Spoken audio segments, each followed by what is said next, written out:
brother down with Shizzywhiznut.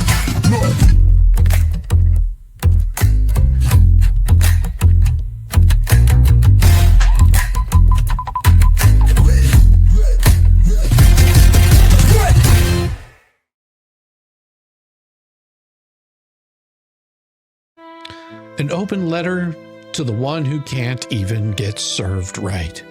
Dear abstract concept of competence, it's always impressive when someone manages to fumble a procedural football so hard it rolls back into the parking lot, catches fire, and takes out the concession stand. Let's take a moment, just a brief moment, to marvel at the level of commitment it must take to confidently declare to a federal court, "I was never served," while simultaneously quoting from the very document you say you never received. That's not just a contradiction, that's performance art. It's giving "I lost the receipt" energy while holding it in your hand and using it as a coaster.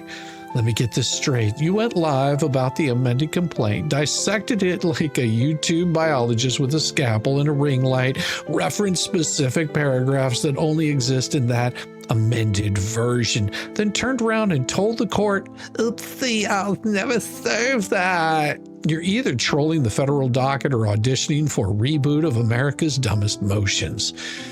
Now, I know what you think. You're out here making legal history, and you are, in the same way someone makes history for being the first person to walk into a revolving door and get their ass stuck for an hour. Your motion to amend a motion is so procedurally confused, it should come with a trigger warning for anyone who's ever taken Civ Pro 101.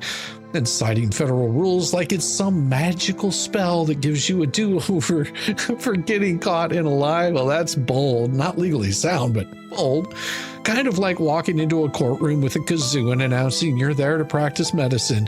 You can't amend your way out of a misrepresentation after you've been served, filmed the receipt, narrated it, and used it for clickbait.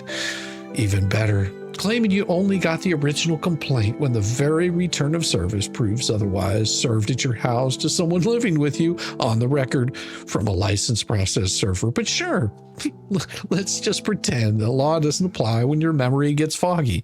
Maybe next time try "I never heard of email" as a defense. It's just as effective and twice as entertaining.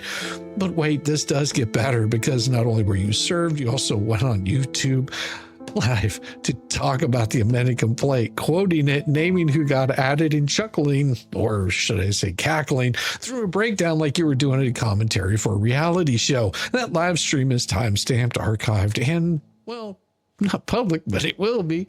Here's the thing. When a process server shows up and hands your household a summons, and that gets filed with an affidavit, timestamp, a description of a co-resident, and even the color of his hair, the whole "I wasn't served" routine just doesn't fall flat and hits the pavement like a soggy bag of discount fatback.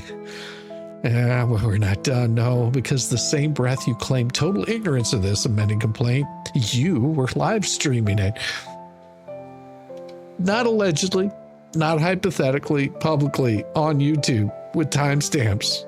You described who got added. You mocked the new names. You laughed about the amended version. And then, in a dazzling display of selective stupidity, you filed a motion saying you'd never seen it. And here's a wild idea. Next time you're unsure which version of the complaint you were served, maybe don't go on a live stream mocking the new defendant that got added to it, because nothing says "I was never served" like a detailed breakdown of the complaint you claim never arrived. At this point, your filings need to come with a parental advisory, not for language, but for sheer secondhand showing how stupid you can be. Now, I'm not saying you did this on purpose. Maybe it was a paperwork mix-up. Maybe you accidentally watched your own live stream out of order. Maybe the dog ate your amended complaint and then posted about it on Facebook. There's so many perfectly plausible, totally unapprovable explanations, but none of them survive even the gentlest breeze of common sense.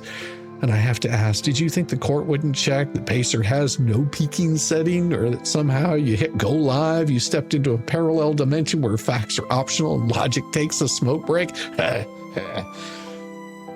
In a world full of bad legal takes, this one doesn't even qualify as lukewarm. It's an ice-cold nothing burger served with a side of YouTube receipts. So while you think you're waging some grand procedural battle, and what you're really doing is auditioning for the next season of America's Most Delusional Filings, brought to you by Shizzywhiznut, don't let that stop you. Keep quoting the rules wrong. Keep filing with flair. Keep pretending that live streams don't count and affidavits are optional, because every time you do, the rest of us get a little reminder of just why the court keeps receipts, why procedural comedy is the purest form of justice.